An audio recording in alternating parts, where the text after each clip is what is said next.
The blood-curdling howl split the twilight air as Vivian Larson clutched her father's old rifle tighter, her knuckles white against the polished wood. The pack of coyotes had been circling her small flock for nearly 20 minutes, growing bolder with each pass. 6 months of tending these sheep alone on the Arizona Territory frontier, and she'd never faced such a determined group of predators. "Back off, you mangy beasts," Vivian shouted, firing a warning shot into the air. The spring of 1876 had been unforgiving drought driving the wild animals to desperation. The nearest coyote, a gaunt creature with matted fur, darted forward and snapped at a lamb that had strayed from the huddled flock. Vivian swung the rifle butt, connecting with the predator's side. It yelped, but didn't retreat far. 3 more coyotes pressed in from different angles, their strategy becoming clear. They were trying to divide her attention while breaking up the flock. Her shepherd dog Rusty barked frantically, trying to keep the sheep together, but one animal couldn't cover all sides. The sun was setting rapidly beyond the rocky hills west of her small ranch. Soon, darkness would give the predators an overwhelming advantage. Vivian counted her ammunition, 4 shots left. Not enough. "Hiya," she shouted, grabbing a burning branch from her small campfire and waving it at the closest coyote. The animal backed away momentarily, but she could see in its desperate eyes that fear of fire wouldn't deter it for long.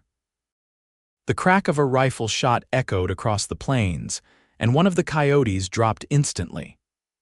Vivian spun around, expecting to see her nearest neighbor, old Mr. Holloway, but instead spotted a stranger on horseback cresting the ridge above her grazing land. He rode a magnificent chestnut stallion, the animal's flanks gleaming with sweat in the fading light. The man himself sat tall in the saddle, rifle still raised as he took aim at another coyote. "Get down," he called, his voice carrying across the distance between them. Vivian ducked instinctively as another shot rang out, taking down a second predator. The remaining coyotes scattered, yipping in alarm at this new threat. The stranger spurred his horse forward, riding in a wide circle around the sheep while firing twice more. His aim was impeccable, and within moments, the predators had disappeared into the growing darkness. Vivian stood shakily, her heart pounding as the horseman approached. He was a tall man, broad-shouldered beneath a dust-covered coat. His face was partially obscured by a bandana pulled up against the trail dust, but she could see sharp eyes assessing her from beneath the brim of his worn leather hat. "You all right, miss?" he asked, pulling down the bandana to reveal a strong jawline darkened by several days' worth of stubble. "Yes, thanks to you," Vivian replied, lowering her rifle. "They've never been so bold before." The stranger dismounted in one fluid motion, revealing himself to be even taller than she'd thought. He moved with the easy confidence of someone accustomed to handling himself in dangerous situations. "Xavier Blackwell," he said, extending a gloved hand. "Most folks just call me Zav." "Vivian Larson," she replied, accepting his handshake. His grip was firm but not overpowering, and she noticed calluses that spoke of hard work. "My ranch is just over that rise." "I was bringing the flock in for the night when they attacked." Xavier nodded, scanning the perimeter.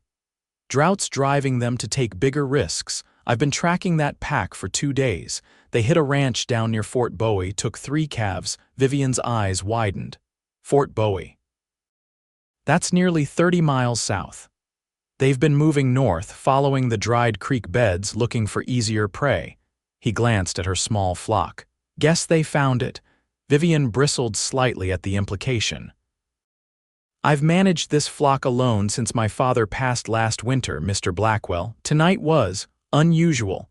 Something shifted in Xavier's expression. "Respect, perhaps." He nodded once. "No offense intended, Miss Larson. Anyone facing down 6 coyotes with nothing but a rifle and a dog has my admiration." The compliment, delivered matter-of-factly, took some of the sting from his earlier words.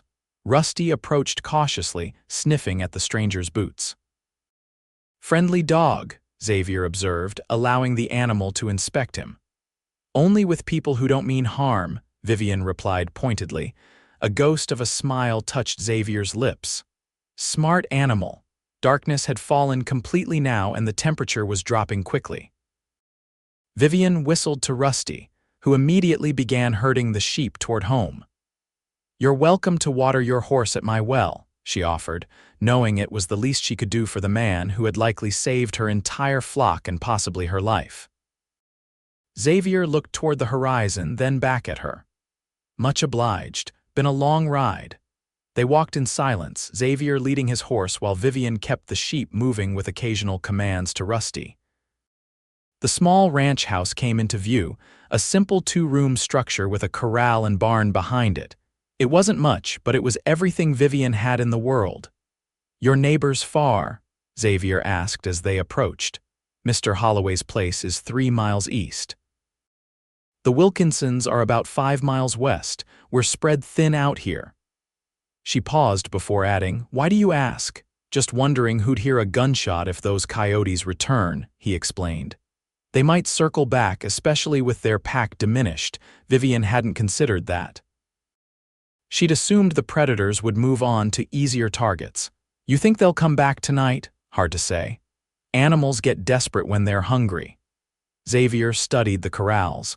"Your pen looks solid, but I'd keep that rifle loaded just in case." They reached the small ranch house, and Vivian opened the corral gate to let the sheep inside. Once the flock was secured, she pumped fresh water for Xavier's horse, watching as the magnificent animal drank deeply. "Beautiful horse," she commented. "Diablo's the best mount I've ever had," Xavier replied, a hint of genuine affection softening his voice. "Saved my hide more times than I care to count." "You've been riding long." Xavier removed his hat, revealing dark hair that curled slightly at the ends.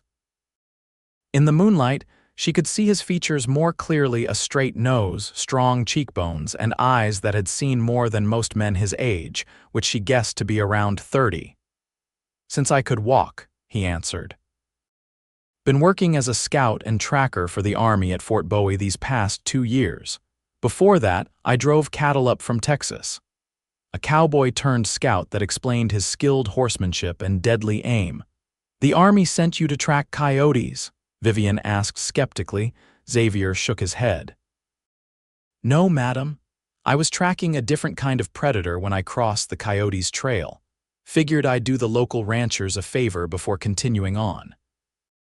The way he said it casual, yet with an undercurrent of steel, made Vivian curious about what kind of man he was hunting, but she decided not to pry. Men in Xavier's line of work often dealt with dangerous situations. "Well, I'm grateful you came along when you did," she said instead. "Would you care for some coffee? It's the least I can offer." Xavier looked surprised by the invitation, then glanced toward the darkened plains. "I should get back on the trail while the moon's still high."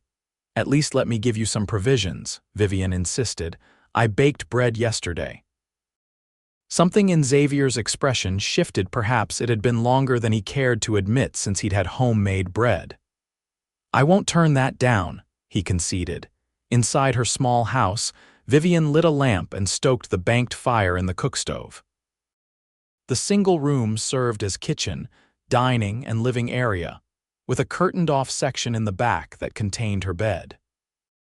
It was humble but meticulously clean, with touches that spoke of her determination to make a proper home: embroidered cushions on the chairs, wildflowers in a jar on the table, a bookshelf filled with well-worn volumes. Xavier remained near the door, his hat in his hands, as if uncertain about entering her private space. There was a respectfulness in his hesitation that Vivian appreciated.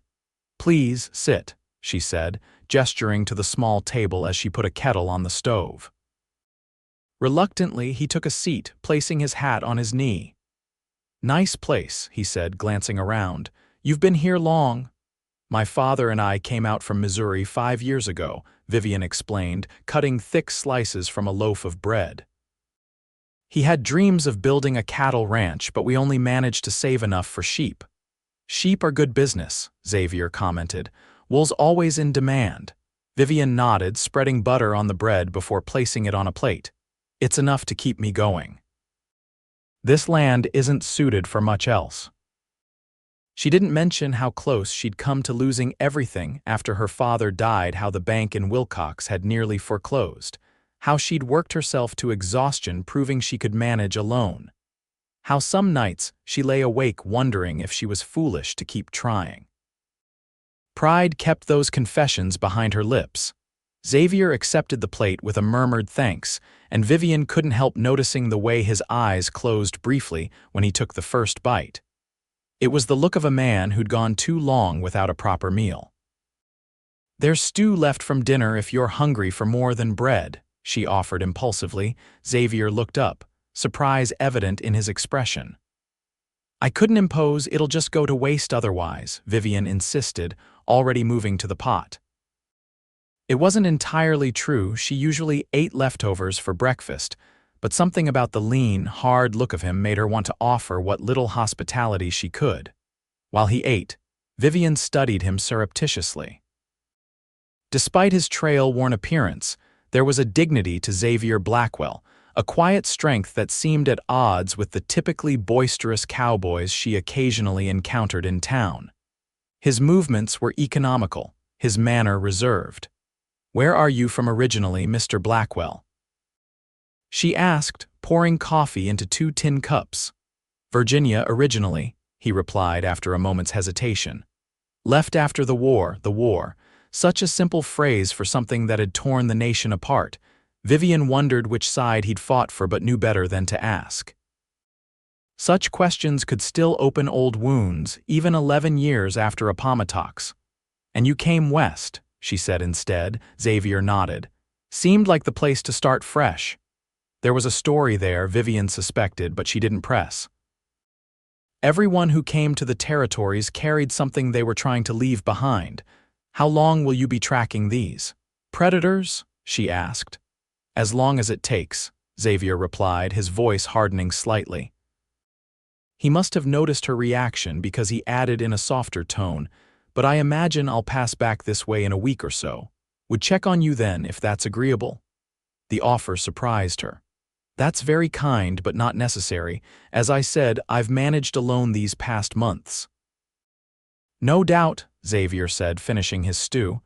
"But those coyotes have a taste for your sheep now. They might return with reinforcements." Vivian hadn't considered that. "I suppose a visit wouldn't be unwelcome," she conceded.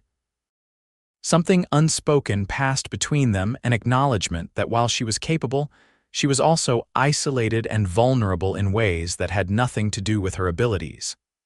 It wasn't comfortable to admit, but it was the reality of frontier life for a woman alone. After finishing his meal, Xavier insisted on helping her wash the dishes, a gesture that both surprised and touched Vivian. Few men she'd known would consider such work their concern. "You've been very kind, Miss Larson," Xavier said as he prepared to leave. "I won't forget it."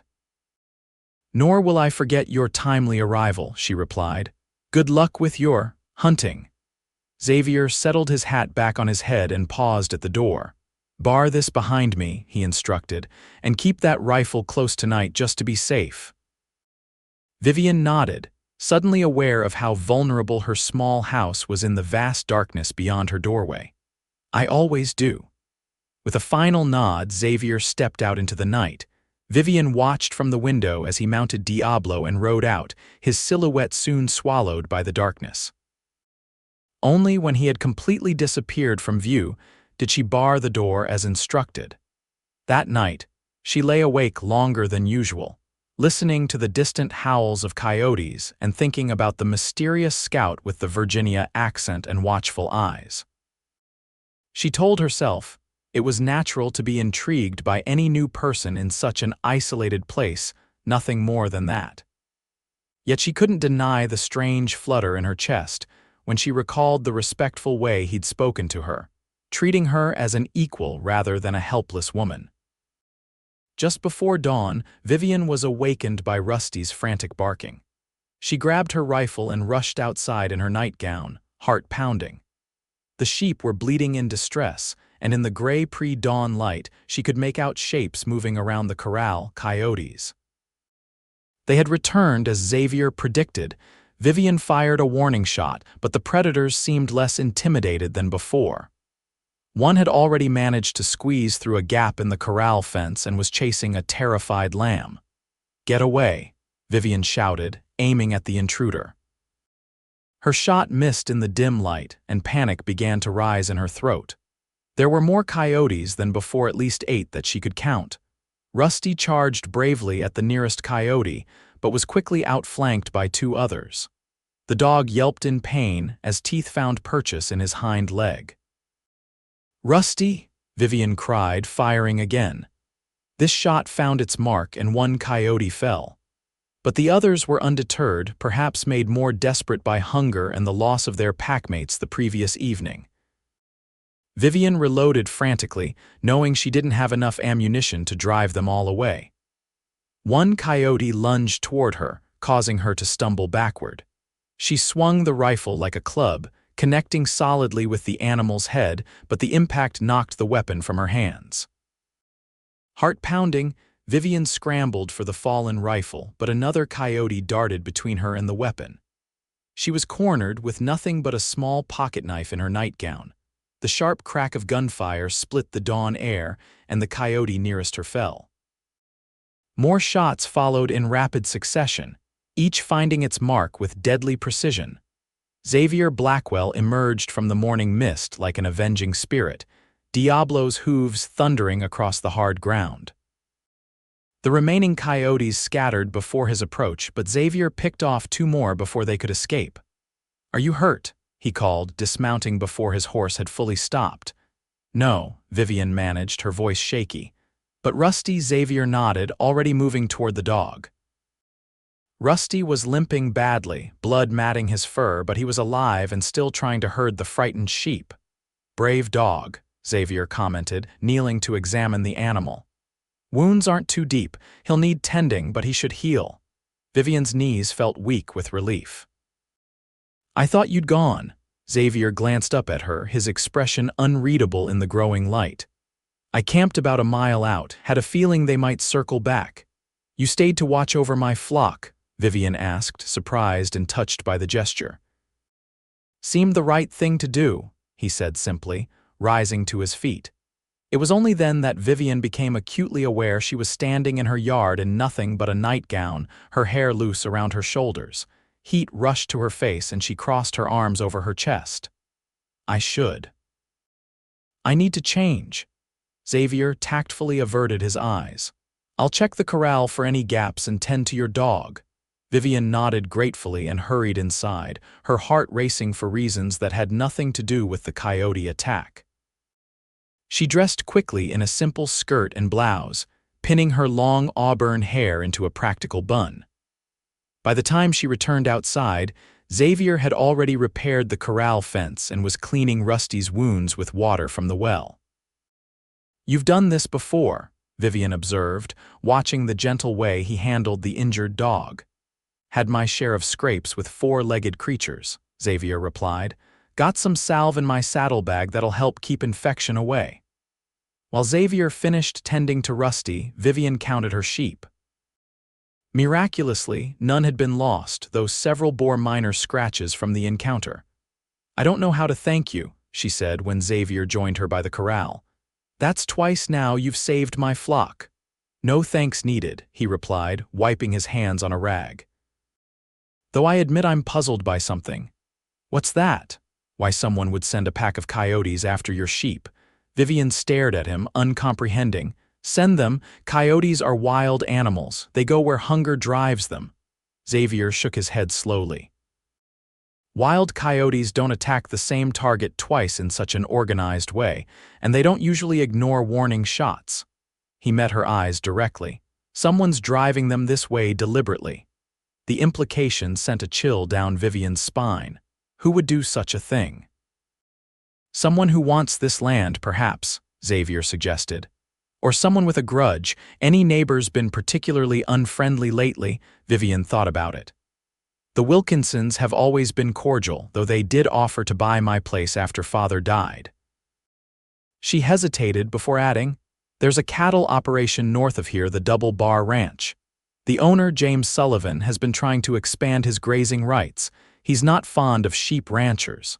Sheep and cattle don't mix well on the same range, Xavier agreed. Old conflict out here. But driving wild animals to attack, that seems extreme even for a range war. Xavier's expression darkened. I've seen men do worse for less, Miss Larson.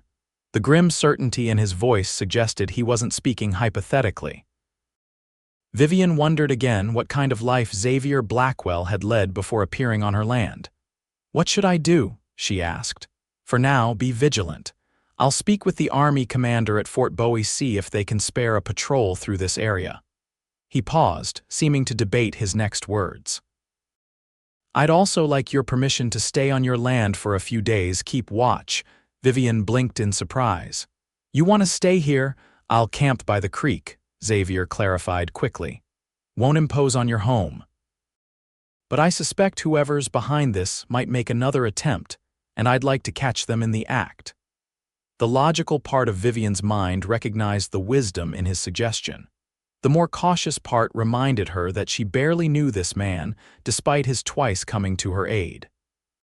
Why would you do that? She asked directly. You don't know me. This isn't your fight. Something flickered in Xavier's eyes, a complexity of emotion she couldn't quite decipher. Let's just say I have a particular distaste for those who prey on others they perceive as weak. There was history there, Vivian sensed, perhaps related to whatever had driven him west from Virginia after the war. She studied him for a long moment, weighing her instincts against caution. All right, she decided finally, but not by the creek. There's a small cabin behind the barn. It's where the ranch hand stayed when my father could afford help. It's not much, but it has a roof and a bed. Xavier looked like he might protest, but then nodded. Thank you, I won't intrude on your routine. I expect you to take meals with me, Vivian added firmly. No sense in both of us cooking separately? A smile ghosted across Xavier's face, the first genuine smile she'd seen from him. It transformed his features, softening the hard lines and lighting his eyes. Yes, madam. Throughout that day, Xavier made himself useful around the ranch. He mended fences, repaired a leaking section of the barn roof, and chopped enough firewood to last a week. Vivian found herself watching him when he wasn't looking, the efficient way he moved, the focus with which he approached each task. He worked with the quiet competence of a man who had learned to rely on himself. By sunset, Vivian had learned little more about him beyond the fact that he preferred coffee strong enough to stand a spoon in, could split a log with a single swing of the axe, and possessed an encyclopedic knowledge of tracking.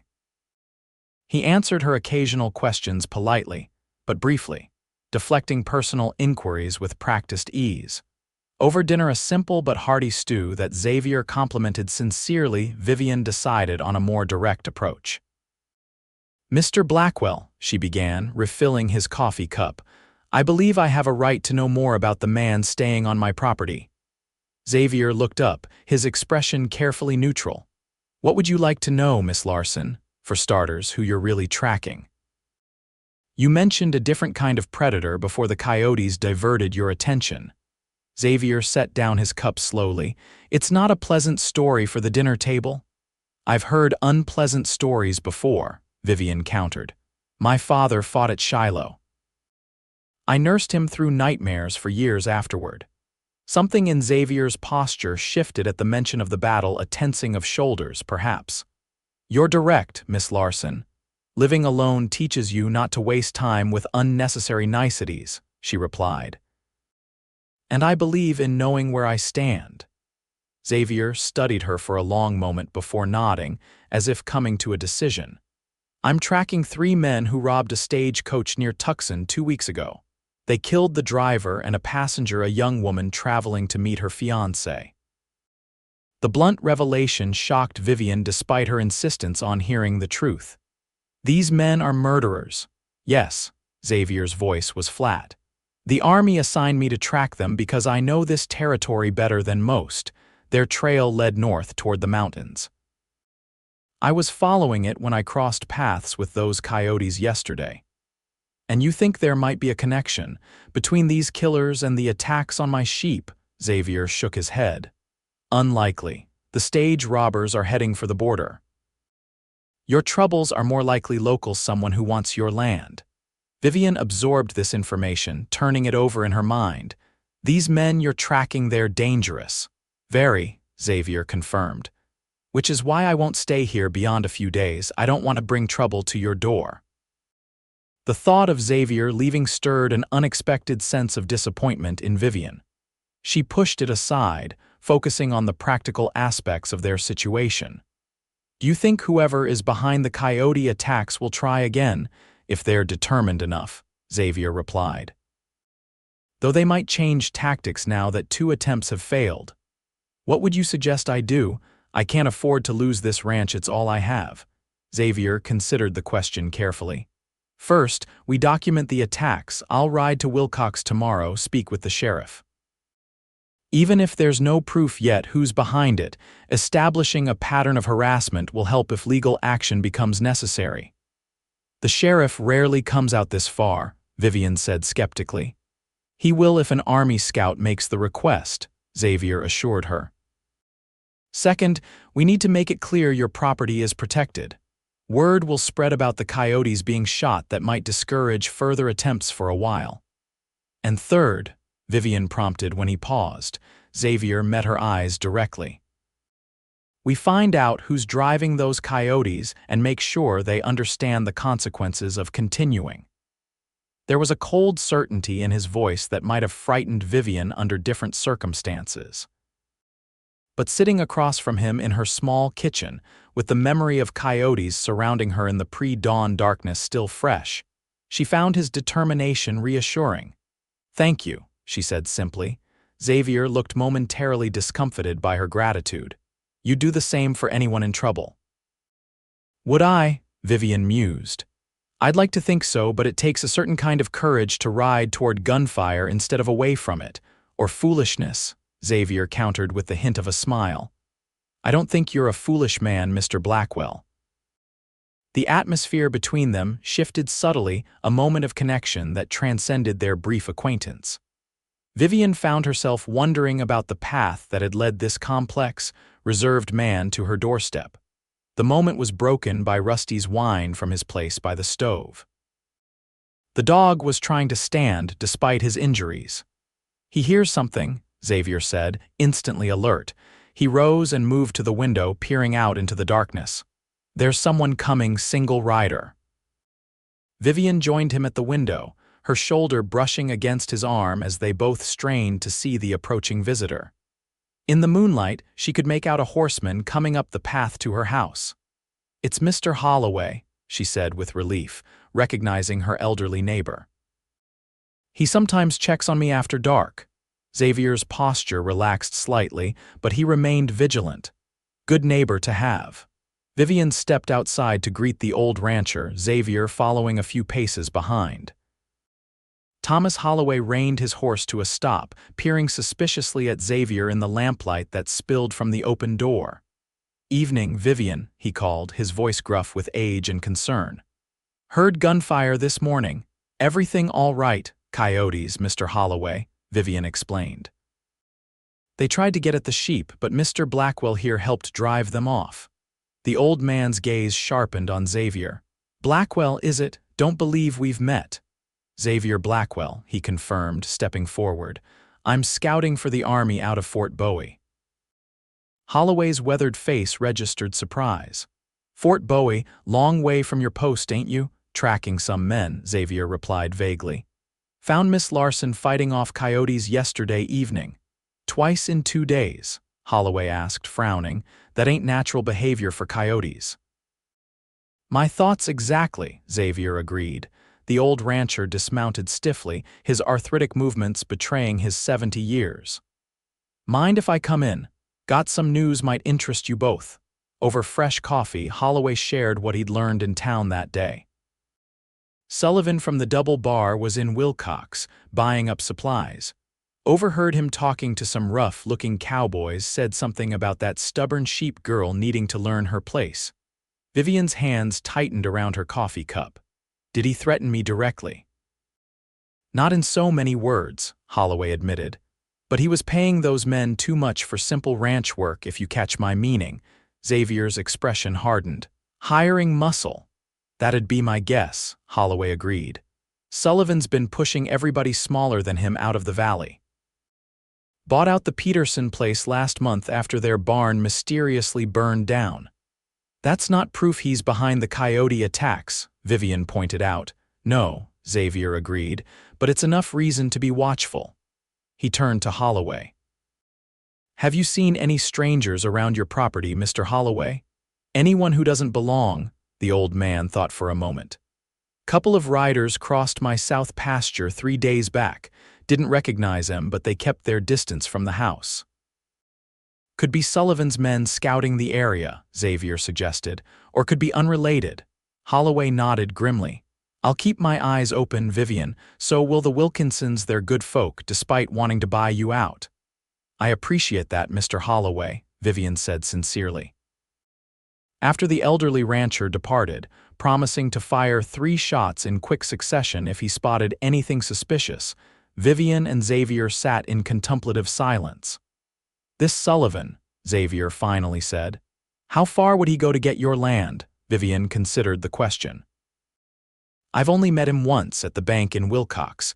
He offered to buy my place for half what it's worth, said a woman had no business running a ranch alone. Her jaw tightened at the memory. When I refused, he said I'd come begging before winter. Not a man used to hearing no, Xavier observed. No, Vivian agreed. But driving predators to attack my flock seems. Elaborate. Sometimes men like that enjoy the process as much as the outcome, Xavier said, something dark flashing in his eyes. It's about power making you feel helpless, watching you struggle before you give in. The vehemence in his voice suggested personal experience with such men. Vivian studied him across the table, wondering again about his past. You speak as if you know the type well, she ventured. Xavier was silent for so long that Vivian thought he might not answer. When he did, his voice was quieter, more measured. My family owned a small farm in Virginia before the war, nothing grand, just enough land to keep us fed. After Appomattox, a man named Harlan bought up all the surrounding properties, wanted ours too, but my father refused to sell. Vivian waited, sensing there was more to the story. Accidents started happening, Xavier continued. Fences cut, livestock poisoned, crops damaged, nothing that could be proven, but everyone knew who was behind it. His fingers tightened around his coffee cup. My father stood his ground. One night men came to our house with torches.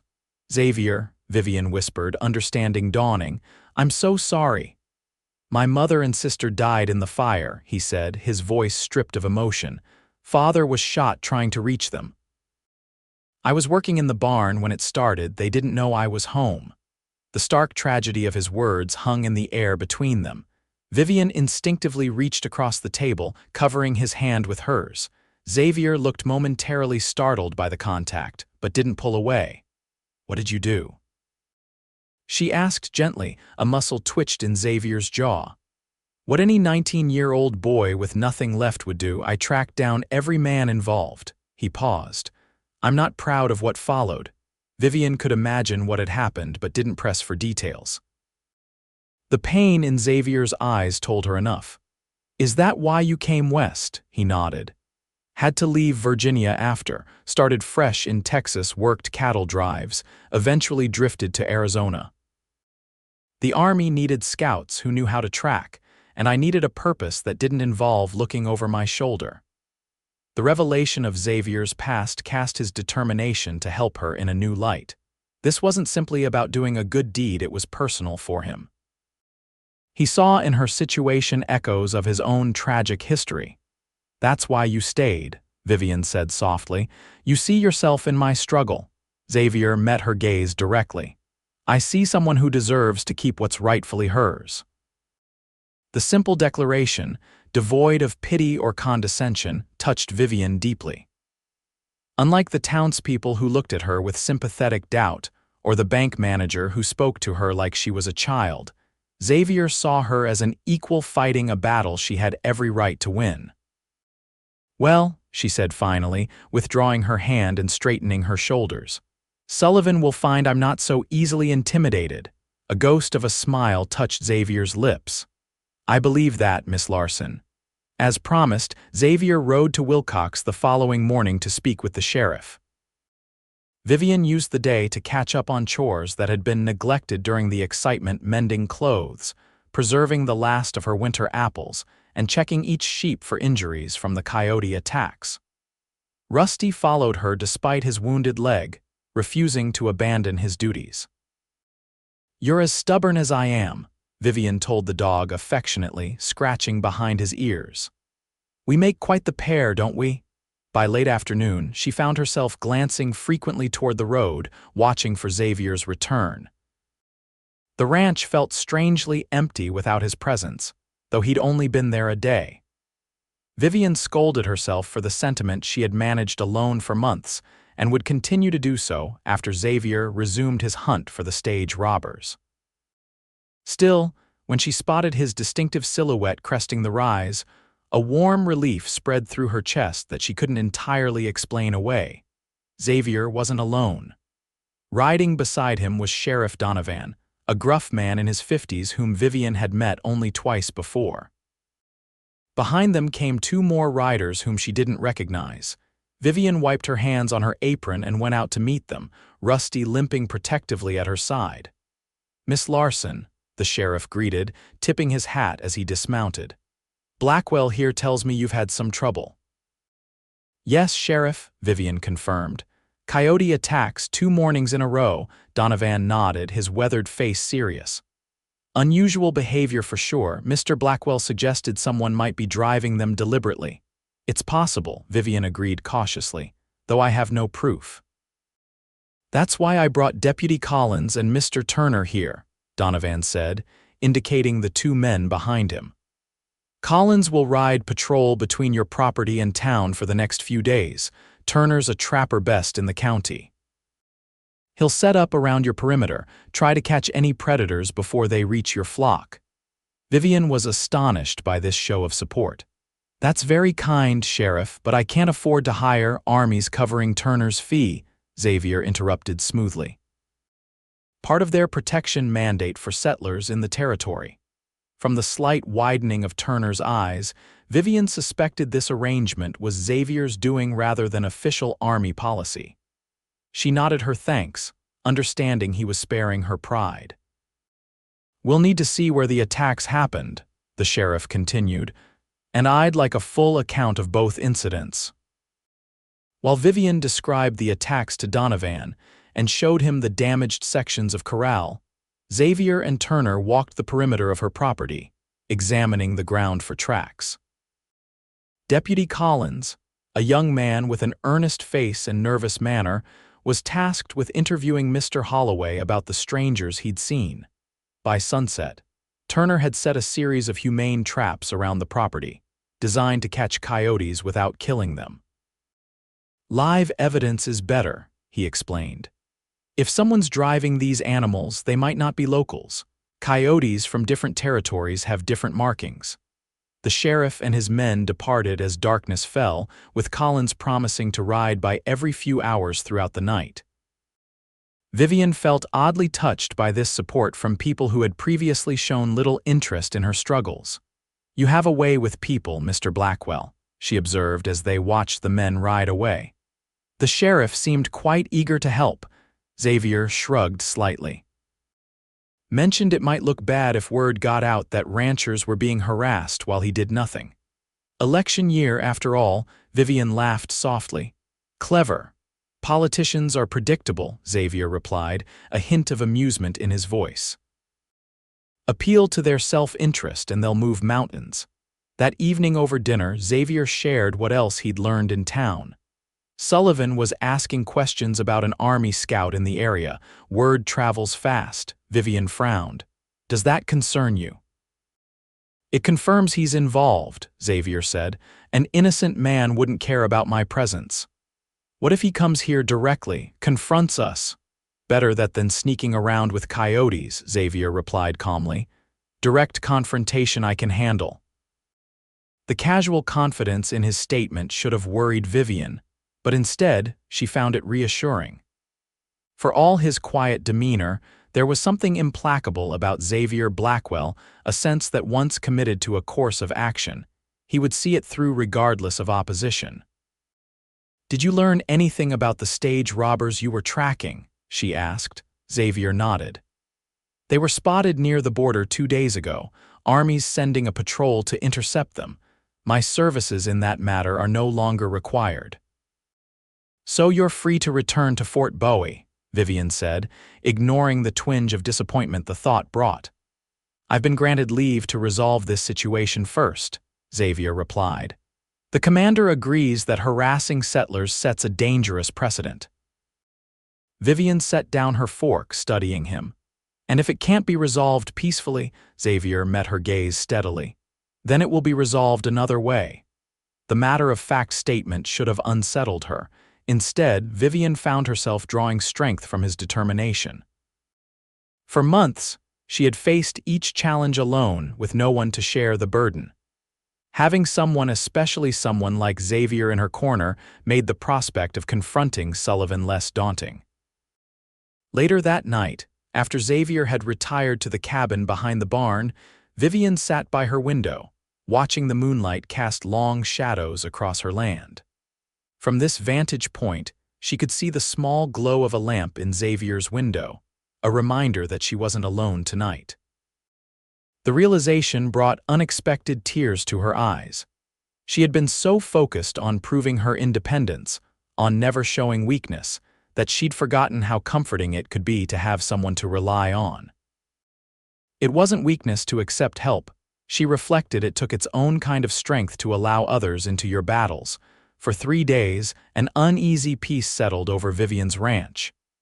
Turner's traps remained empty, Collins patrolled diligently, and no further attacks occurred. Xavier made himself useful around the property, repairing fences, mucking out stalls, and helping with the countless chores that comprised ranch life. They fell into an unexpectedly comfortable routine, taking meals together and working side by side during daylight hours. Vivian discovered that, beneath Xavier's reserved exterior, was a man of surprising depth, well-read despite limited formal education, thoughtful in his observations, and possessed of a dry wit that emerged when he was at ease. In the evenings, they would sit on her small porch, watching the sunset while discussing books they had both read or sharing stories of their lives before Arizona Territory. On the third evening, as they sat companionably shelling peas for dinner, Vivian realized with a start that she was happier than she had been in months. There was something profoundly satisfying about sharing her days with someone who understood her determination to keep her ranch, who respected her capabilities while still offering support. "You're smiling," Xavier observed, his own expression softening in response. "Just thinking that it's nice having help around here," Vivian replied, immediately embarrassed by how revealing the admission felt. "The work goes faster with 2 pairs of hands." Xavier nodded, accepting her explanation without pressing for more. "You've built something worth protecting here," he said after a moment. "Not many could do what you've done alone." The simple acknowledgement of her efforts meant more coming from him than all the polite platitudes she'd received in town. Xavier had worked alongside her. He understood exactly what maintaining the ranch entailed. "Thank you," she said softly. "Sometimes I wonder if I'm being foolish holding onto this place. The bank manager certainly thinks so." "Banks measure worth in dollars," Xavier replied. "They don't understand what a home means." "And you do?" Vivian asked, genuinely curious. Xavier was silent for a long moment, his hands continuing their steady work with the peas. "When you lose everything," he finally said, "you understand the value of what remains." The quiet statement held such weight that Vivian felt its impact physically. Without thinking, she reached across the table and covered his hand with hers. This time, Xavier turned his palm upward, his fingers closing gently around hers. The connection was brief but meaningful, an acknowledgement of shared understanding that transcended words. When they returned to their task, something had shifted between them, a barrier lowered that neither had fully recognized was there.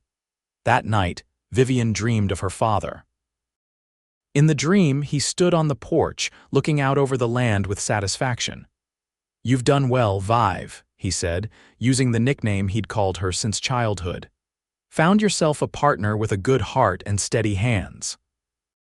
She woke with tears on her cheeks, the dream so vivid she could almost smell her father's pipe tobacco in the air. The sense of his approval lingered as she dressed and began her morning chores. Xavier was already in the barn when she arrived, feeding the horses and speaking softly to Rusty, whose leg was healing nicely. He straightened when he saw her, something in his expression suggesting he'd been lost in thought. "Morning," he greeted. "Thought I'd let you sleep a bit longer." "You seemed tired yesterday." The small consideration touched Vivian. "Thank you, I actually slept better than I have in weeks." Xavier nodded, satisfied. "Good, we might need clear heads today." "Why, has something happened?" "Turner found tracks this morning, boot prints circling the property, keeping just out of sight of the house." Xavier's expression was grave. "Someone was watching us last night." A chill ran down Vivian's spine. "Sullivan's men, likely. Tracks led back toward Double Bar land." Xavier handed her a cup of coffee he'd brought from the house. "I've sent Collins to inform the sheriff. Turner's following the trail to see where it leads." Vivian accepted the coffee gratefully, wrapping her hands around the warm cup. "Do you think they'll try something more direct now that the Coyotes failed?" "That would be my guess," Xavier confirmed. "Which is why I want you to consider staying with the Wilkinsons for a few days." Vivian stared at him, shocked by the suggestion. "Leave my ranch? Absolutely not." "Vivian," Xavier said, using her given name for the first time, "if Sullivan's men decide to escalate, it could become dangerous quickly." "All the more reason for me to stay," she countered. "This is my home, Xavier. I won't be driven from it by threats." Something flashed in his eyes, respect mingled with frustration. "I should have expected that answer." "Yes, you should have," Vivian agreed, her chin lifting slightly. "I didn't fight this hard to keep my ranch just to abandon it at the first sign of real trouble." Xavier sighed, running a hand through his dark hair. "At least promise you'll stay close to the house today. Keep your rifle within reach." "That I can agree to," Vivian conceded. "What will you be doing?" "Riding to Double Bar," Xavier said simply. "Time to have a conversation with Sullivan." Alarm shot through Vivian. "Alone, that's too dangerous." "I'll be fine," Xavier assured her. Better to confront him directly than wait for whatever he's planning. Despite her misgivings, Vivian recognized the logic in his approach. Continuing to react to Sullivan's tactics put them at a disadvantage. Taking the initiative might force him to reconsider. "Be careful," she said, unable to keep the concern from her voice. "Sullivan reportedly has at least a dozen men working for him." Xavier's expression softened slightly. "I've faced worse odds." After breakfast, Xavier prepared to ride to the Double Bar ranch. He checked his revolver and rifle methodically, his movements practiced and efficient. Watching him, Vivian was reminded that beneath his quiet demeanor was a man intimately familiar with conflict. "I should be back by sundown," Xavier told her as he mounted Diablo. "If I'm not, send word to the sheriff immediately."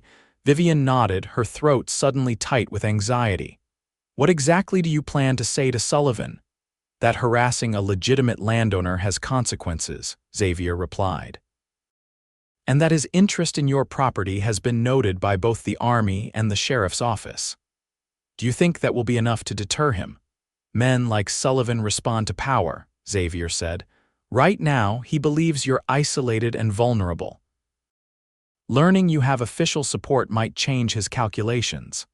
As Xavier prepared to ride out, Vivian impulsively stepped forward and placed her hand on his arm. "Thank you," she said softly, "for everything you've done." Xavier covered her hand with his gaze holding hers. "Take care while I'm gone.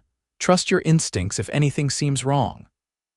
With those words, he turned Diablo and rode out, his straight-backed figure soon disappearing over the ridge that separated Vivian's modest ranch from the vast double-bar property beyond. The day passed with agonizing slowness for Vivian.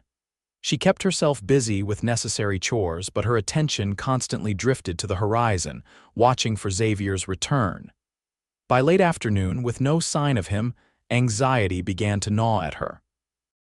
Deputy Collins rode by as promised, reporting that the sheriff was gathering evidence against Sullivan but needed more than boot prints to take action. "Sheriff says to tell you he's ready to ride out at the first sign of trouble," Collins assured her. And Mr. Blackwell seemed pretty capable. "I wouldn't worry too much about him." But Vivian did worry, especially as the sun began to sink toward the western mountains with still no sign of Xavier. She was debating whether to saddle her horse and go looking for him when Rusty suddenly perked up his ears, his attention fixed on the northern approach. A rider was coming not from the direction of Double Bar, but from the opposite direction. As the figure drew closer, Vivian recognized Turner, the trapper, riding hard. "Miss Larson," he called as soon as he was within earshot. "You need to leave now." Vivian hurried to meet him as he reined his horse to a stop. "What's happened? Is it Xavier?" Turner dismounted, his expression grim. "I followed those tracks north, beyond the Double Bar. Found a camp at least 8 men, heavily armed. They were loading up, preparing to ride. From what I overheard, they're planning to burn you out tonight." Cold fear washed over Vivian. Sullivan's men. "Some were wearing Double Bar brands," Turner confirmed. "But others looked like hired guns, not regular ranch hands. They were talking about teaching the sheep girl and that meddling scout a lesson." "Xavier went to confront Sullivan," Vivian said, dread building in her chest. Turner's expression darkened further. "Then he's riding into a trap. Sullivan's not at the main house, he's with the men I saw." Vivian's mind raced. If Xavier rode directly to the Double Bar ranch house, he would find it empty except for household staff. Meanwhile, Sullivan and his men would be approaching her property from the north. "How long ago did you see them?" she demanded. "Less than an hour," Turner replied. "They were still breaking camp when I left to warn you. Sheriff's been informed Collins went to fetch him." "But they might not get here in time." Vivian made her decision instantly. "I need to warn Xavier. He needs to know he's riding into danger." "Miss Larson, you can't go after him," Turner protested. "It's too dangerous. We need to get you somewhere safe." "This is my home," Vivian said firmly. "I won't abandon it or Xavier. He put himself in danger trying to help me. I won't leave him to face Sullivan alone." Turner looked like he wanted to argue further but must have seen the determination in her eyes. "At least let me ride with you." "No," Vivian said. "I need you to stay here. When the sheriff arrives, tell him what's happening. If Sullivan's men come before then, fire 3 shots to warn me." Without waiting for his response, Vivian hurried to saddle her horse, a steady mare named Penny who lacked Diablo's speed but had excellent endurance. She strapped her rifle to the saddle and filled a canteen with water, moving with the efficiency of someone who knew exactly what needed to be done. "Miss Larson," Turner called as she mounted, "be careful. Sullivan's not a man to cross lightly." Vivian nodded grimly. "Neither am I, Mr. Turner." She rode hard toward the Double Bar, taking a direct route across open country rather than following the meandering trail. Penny responded to her urgency, maintaining a steady gallop over the familiar terrain. Vivian prayed she would intercept Xavier before he reached Sullivan's ranch house. The sun was low on the horizon, casting long shadows across the landscape, when Vivian spotted a rider ahead. The distinctive silhouette of Diablo and his rider was unmistakable. Xavier was returning, apparently unharmed. "Xavier," she called, relief flooding through her as she urged Penny forward.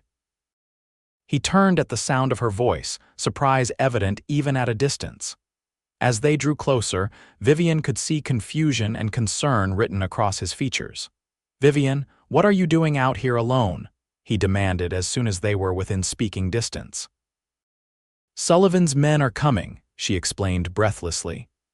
Turner tracked them at least 8 riders planning to burn the ranch tonight. Sullivan wasn't at the main house, he's with them. Xavier's expression hardened. How long ago? Turner saw them less than 2 hours ago, still breaking camp, Vivian replied.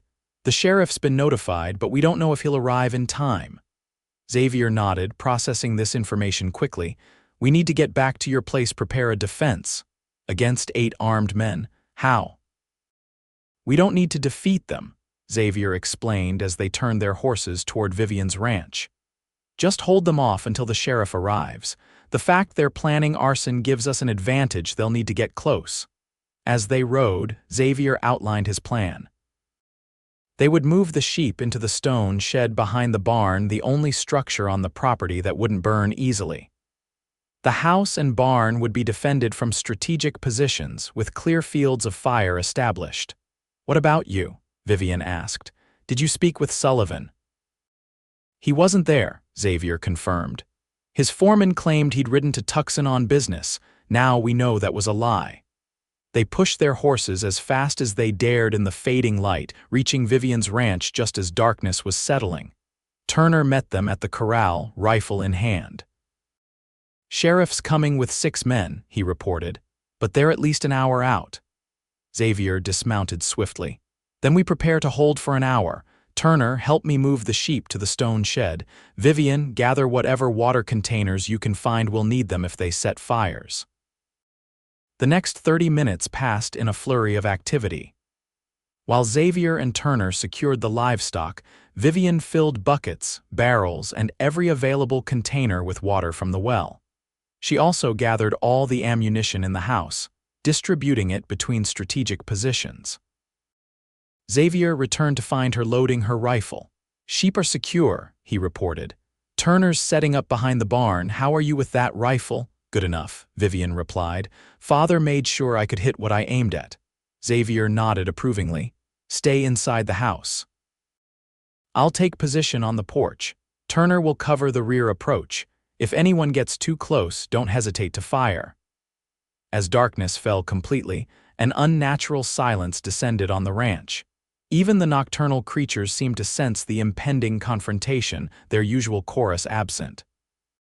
Rusty lay at Vivian's feet, his ears pricked forward, a low growl occasionally rumbling in his throat. They're coming, Xavier said softly from his position on the porch. I can hear horses. Vivian moved to the window, peering into the darkness. At first she saw nothing. Then faint shapes emerged from the shadows, riders approaching slowly, keeping to the tree line that bordered her property. I count 7, Xavier murmured. Spread out in a half circle. Vivian's heart pounded in her chest, but her hands were steady on her rifle. What are they waiting for? A signal, probably, Xavier replied, or for us to show ourselves. They didn't have to wait long. A flaming arrow arced through the night sky, landing on the roof of the barn with a soft thud. Within seconds, flames began to spread across the dry wooden shingles. They're trying to flush us out, Xavier said grimly. Turner will handle the barn fire. Stay focused on the riders. 2 more flaming arrows followed, one hitting the ground harmlessly, the other lodging in the side of the house. Xavier quickly extinguished it before it could spread. Then the first shots came, warning shots fired over the house, designed to intimidate rather than hit targets. Xavier remained patient, holding his fire, waiting for the attackers to commit themselves. Sullivan, he finally called out. I know you're out there. This land belongs to Miss Larson. The sheriff's on his way. You're committing a federal offense attacking a homestead. Laughter echoed from the darkness, followed by a voice Vivian recognized as James Sullivan's. The sheriff won't find anything but ashes when he gets here, and 2 unfortunate victims of a tragic accident. Last chance to ride away, Sullivan, Xavier warned. Next man who approaches gets a bullet. The response was another volley of shots, this time aimed directly at the house. Vivian ducked instinctively as a bullet shattered the window above her head, sending glass fragments cascading around her. Xavier's rifle cracked in response, and a cry of pain confirmed his aim was true. That's one, he said calmly. Who's next? The attackers became more cautious, spreading out to approach from multiple angles. Turner's rifle sounded from behind the barn, followed by another shout of pain. But the remaining men continued their advance, using the growing fire at the barn for cover. "They're trying to surround us," Vivian called to Xavier. "Two men moving toward the east side of the house." "I see them," Xavier confirmed. "Can you cover the west window?" "Don't fire unless they get within 30 yards. Vivian moved to the indicated position, forcing herself to remain calm as she tracked the shadowy figures through her rifle sights. The barn was fully engulfed now, the flames casting an eerie, flickering light across the yard that created confusing patterns of light and shadow. A movement caught her eye, a man darting from one patch of darkness to another, clearly intending to reach the side of the house.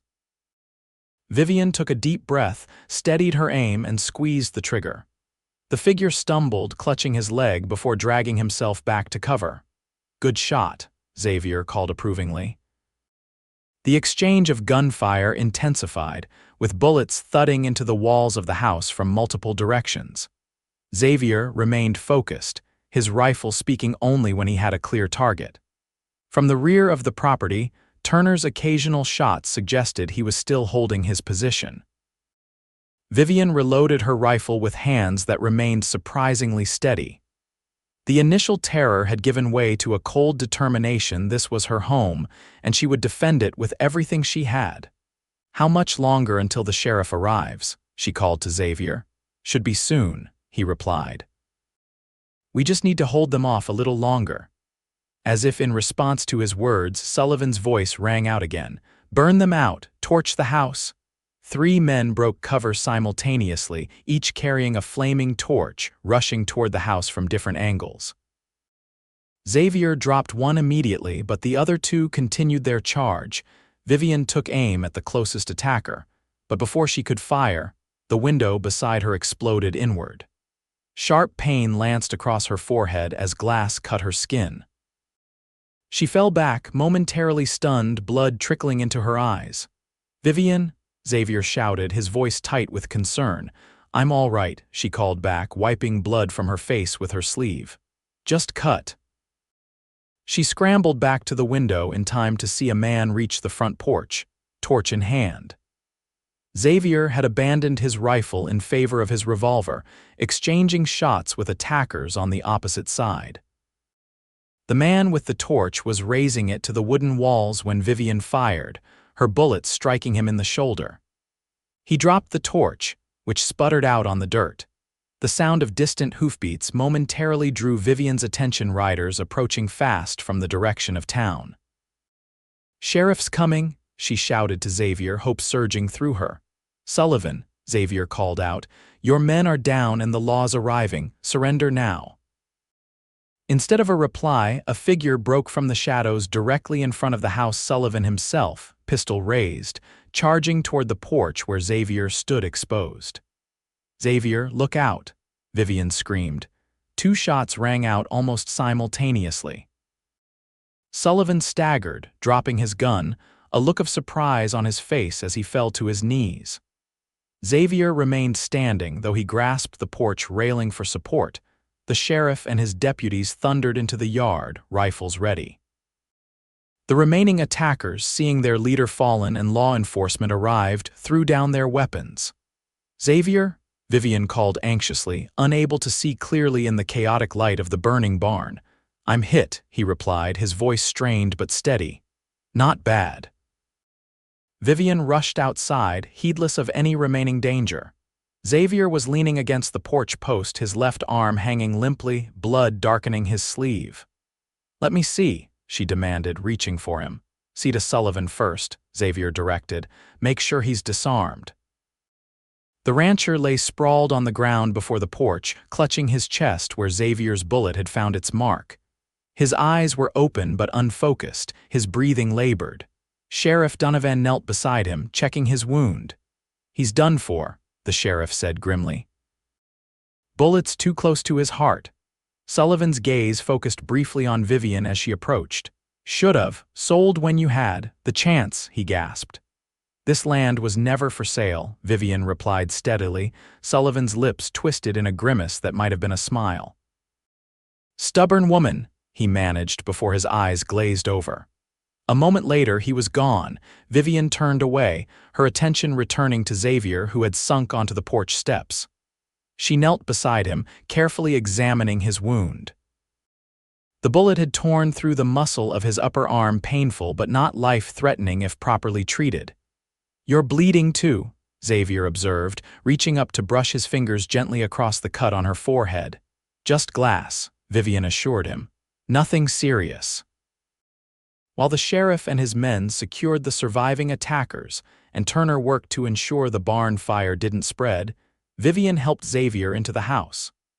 She cleaned and bandaged his wound with practiced hands, grateful for the medical knowledge her father had insisted she learn. "You fought well," Xavier said as she finished securing the bandage. "We both did," Vivian replied, "though I think we owe our lives to the sheriff's timely arrival." Xavier shook his head slightly. "You were holding your own before they got here. Your father would be proud." The simple statement brought unexpected tears to Vivian's eyes. She blinked them away quickly, focusing on cleaning up the medical supplies. "What happens now?" she asked. "Sullivan's dead," Xavier said. "His men will face trial for arson and attempted murder. The immediate threat to your ranch is over." "And you?" Vivian asked, unable to keep the question inside any longer. "Will you return to Fort Bowie now that this is resolved?" Xavier was silent for a moment, his dark eyes studying her face with an intensity that made her heart beat faster. "My assignment was to track the stage robbers," he said carefully. "That task was completed by others. I have no immediate duties to return to." "I see," Vivian said, trying to keep her tone neutral despite the hope rising in her chest. "This ranch needs a lot of work," Xavier continued. "Rebuilding the barn, repairing fences, tending the flock. It's too much for one person." "Are you offering to help Mr. Blackwell?" Vivian asked, a smile tugging at her lips despite the exhaustion and stress of the night. "I'm suggesting a partnership," Xavier replied, his voice growing serious. "If that would be of interest to you." Vivian's breath caught in her throat. "A business partnership?" Xavier reached out with his uninjured arm, his hand gently covering hers. "I was thinking of something more permanent." The directness of his statement surprised her, though perhaps it shouldn't have. Xavier Blackwell was not a man who dealt in uncertainties or half-measures. "We've only known each other a week," Vivian pointed out, though she made no move to withdraw her hand from his. "True," Xavier acknowledged. "But I've seen your courage, your determination, your loyalty. I know what matters about you, Vivian Larson. The rest we can learn over time." Vivian studied his face, the strong lines softened now by something she hadn't seen there before. Vulnerability, perhaps. Hope. "And what about you?" she asked softly. "What should I know about the man proposing a permanent partnership?" Xavier's expression grew solemn. "I've done things I'm not proud of, carried anger for years that nearly consumed me. But meeting you, seeing you fight for what's yours with such fierce dignity, it reminded me of what I once was, what I could be again." He paused, his fingers tightening slightly around hers. "I can't promise I'm a good man, Vivian, but I promise to try to be every day if you'll have me." The raw honesty of his words touched something deep within Vivian's heart. Here was no flowery declaration of love, no romantic platitudes. Instead, Xavier offered something far more valuable: truth, respect, and the promise of shared purpose. "My father once told me the measure of a person isn't in their past, but in what they choose to do with their future," Vivian said quietly. "I believe you're a good man, Xavier Blackwell, and yes, I would consider a permanent partnership on one condition." Xavier raised an eyebrow questioningly. "That it truly is a partnership," Vivian continued. "Equal in all things, this ranch remains in both our names, decisions made together." A smile, a real, unreserved smile that transformed his entire face, spread across Xavier's features. "I wouldn't have it any other way." Before he could say more, Sheriff Donovan appeared at the door, his expression apologetic for interrupting. "Miss Larson, Mr. Blackwell, we've secured the prisoners and contained the barn fire. I'll need statements from both of you, but it can wait until morning if you're too tired." "Thank you, Sheriff," Vivian replied. "Morning would be better." After the sheriff departed, promising to leave 2 deputies overnight to guard against any further trouble, Vivian and Xavier sat together in the quiet house.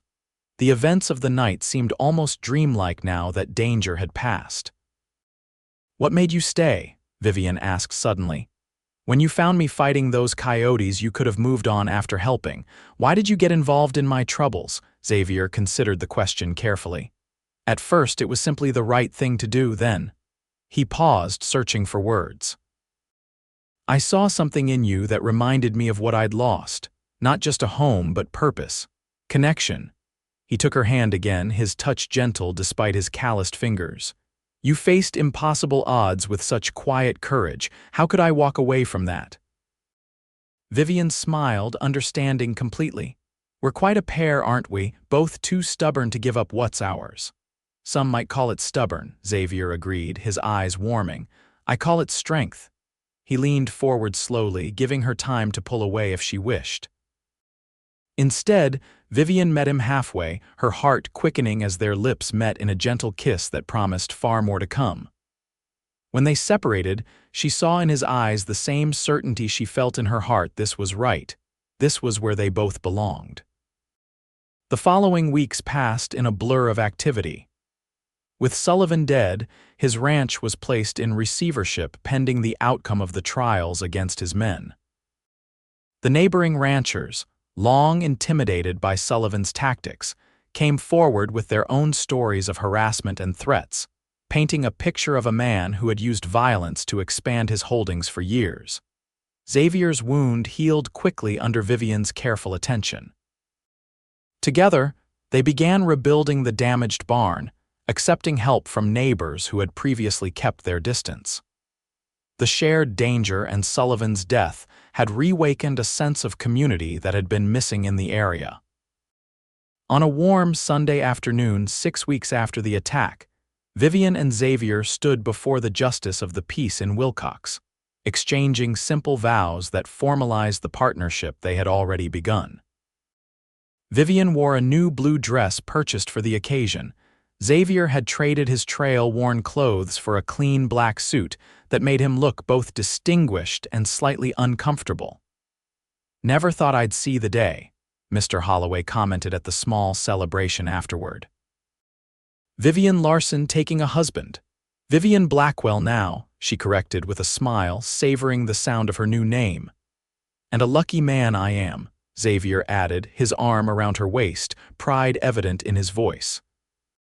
The sheriff, who had attended the wedding as a gesture of respect, approached them with a telegram in hand. "This came for you yesterday, Blackwell. Army business, I believe." Xavier read the message, his expression thoughtful. "Fort Bowie's commander is offering me a permanent position scout and Indian liaison for the territory around Wilcox." "Will you take it?"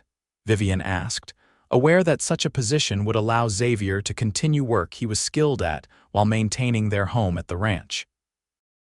"I believe I will," he replied. "If you're agreeable, it would mean regular income to supplement the ranch and I'd be home most nights." "Then I think it's perfect," Vivian said sincerely. As their guests departed and evening approached, Xavier and Vivian stood on the porch of their home, for it was truly their home now, watching the sunset paint the western sky in brilliant oranges and purples. "No regrets?" Xavier asked softly, his arm around her shoulders. Vivian leaned into his embrace, feeling a contentment she had feared might never be hers.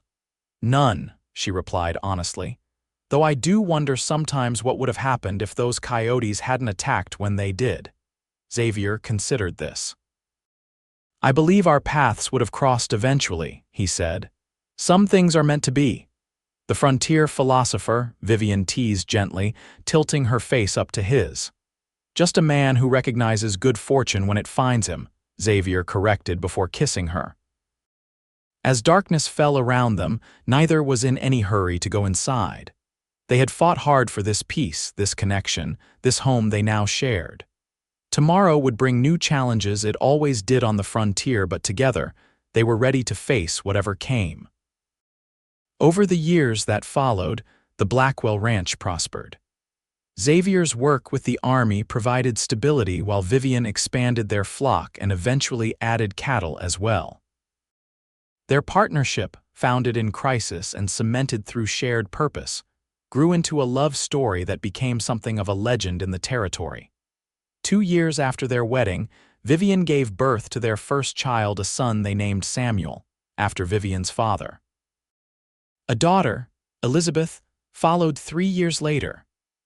Both children grew up learning the value of hard work, courage, and standing firm for what was right, lessons their parents embodied every day. The barn that Sullivan's men had burned was rebuilt larger and stronger than before. The house was expanded to accommodate their growing family. And the land that Vivian had fought so fiercely to keep became the foundation for a legacy that would endure long after the Arizona Territory became a state. Sometimes, on quiet evenings when the children were asleep and the day's work was done, Xavier and Vivian would sit on their porch and recall that first night she fighting desperately against coyotes threatening her sheep, he riding out of the darkness like an answer to an unspoken prayer. "I knew that night that you were special," Xavier would say, the memory still clear despite the passing years. "A woman willing to stand alone against impossible odds. And I knew you were trouble," Vivian would reply with a smile. "A mysterious stranger with too many secrets in his eyes." "The best kind of trouble," Xavier would counter, drawing her closer.